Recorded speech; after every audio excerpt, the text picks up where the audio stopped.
नमस्कार। आजकल बहुत उपदेशक भारत में पैदा हो गए हैं।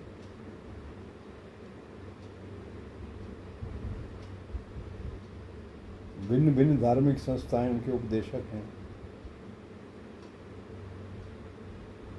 उपदेशक की सबसे खुद की पहली क्वालिटी ये होनी चाहिए कि उसका खुद का मन शांत है।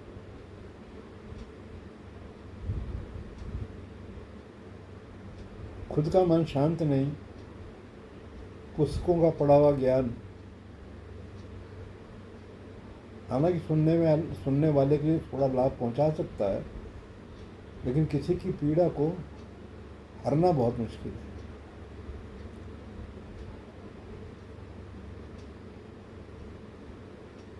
एक बार एक महिला मुझे मिली जो दर दर भटक रही थी, कभी इस उपदेशक के पास, कभी उस उपदेशक के साथ, कभी मंदिर में, कभी कहीं। तो उनको जिस स्थान पे जाना था मैं उसी रास्ते से जा रहा था, मेरे पास गाड़ी थी, तो मैंने कहा चलिए मैं आपको छोड़ दूंगा। तो रास्ते में मैंने उनसे पूछा कि इतनी दूर आप पैदल यहाँ पे आई हैं, गंतव्य स्थान का 5-6 किलोमीटर दूर था, क्या कष्ट है आपको? तो उन्होंने अपनी व्यथा सुनाई।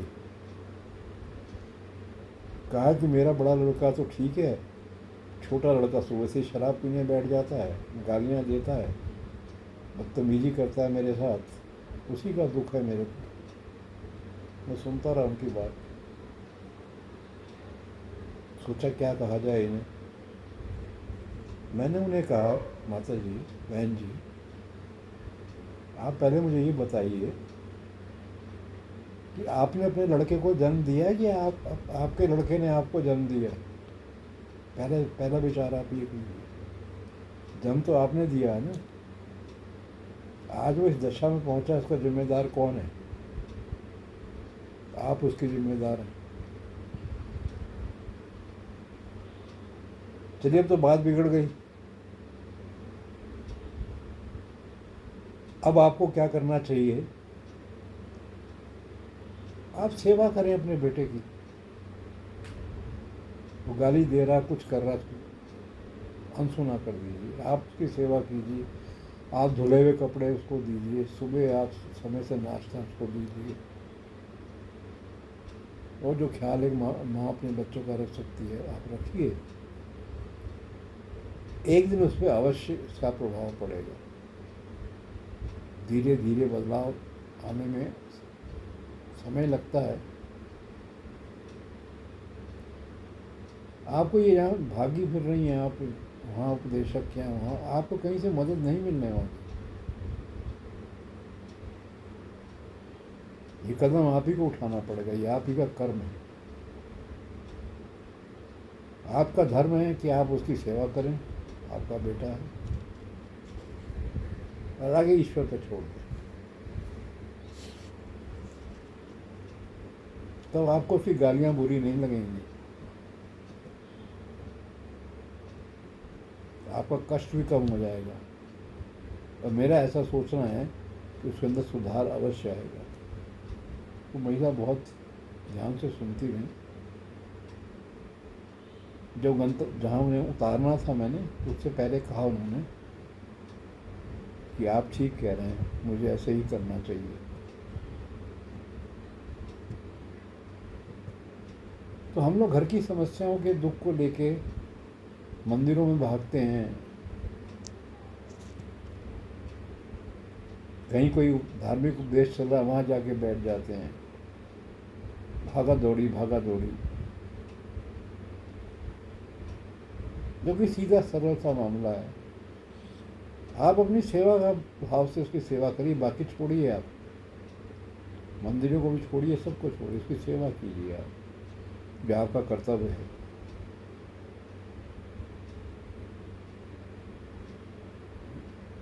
गालियाँ भी देगा तो आपको बुरा नहीं लगेगा, अवश्य उस पर इसका प्रभाव पड़ेगा। तो मेरा तात्पर्य बस यही था कि उपदेशक का मन शांत है सचमुच, तो वो सुनने वाले की पीड़ा का हरण करेगा। वो उपदेश अवश्य करेगा।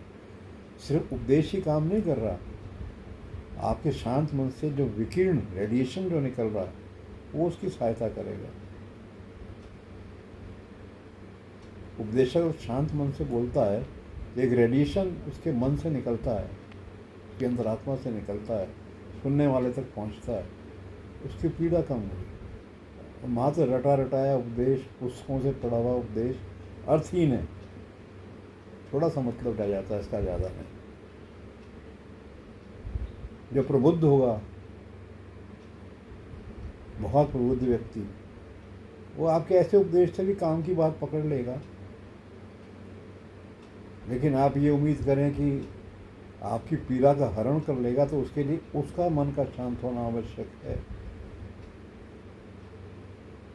वो मुक्त है तभी आपको मुक्ति दे सकता है।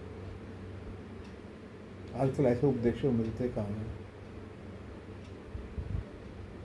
अपने घर की समस्याओं में उलझे हुए उपदेश। बहुत से लोग वृंदावन में बड़े बड़े आश्रम हैं, से वो गाय की रोटी बनाने के लिए मशीनें लगा रखी हैं। मेरे को आज तक ये समझ में नहीं आता, गाय का प्रिय भोजन तो घास है, और आप इन मशीनों के नाम पर, शेड्स के नाम पर, और गाय भी हम रख रहे हैं, उनका पालन भी करेंगे। आप बड़े बड़े दान ले रहे हैं लोगों से। गाय का सबसे प्रिय भोजन घास है, जान लें। रोटी उसकी पसंद की चीज़ नहीं है। आप घास पे छोड़िए, खूब हरा भरा मैदान रखिए। ये पशु पक्षी जीव जगत के लोग प्राकृतिक चीज़ों से ज़्यादा पसंद रहते हैं।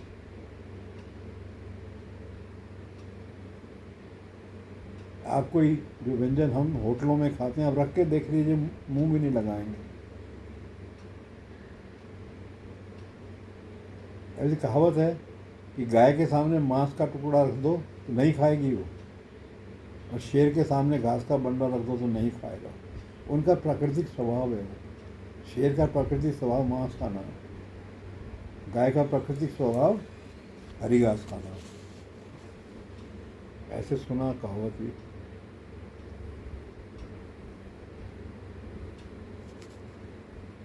बस और ज़्यादा नहीं कहना चाहता। आजकल तो लॉन्ग वीडियो डालने में भी मुझे चिंता हो जाती है कि लोगों का टाइम ही नहीं है पढ़ने का।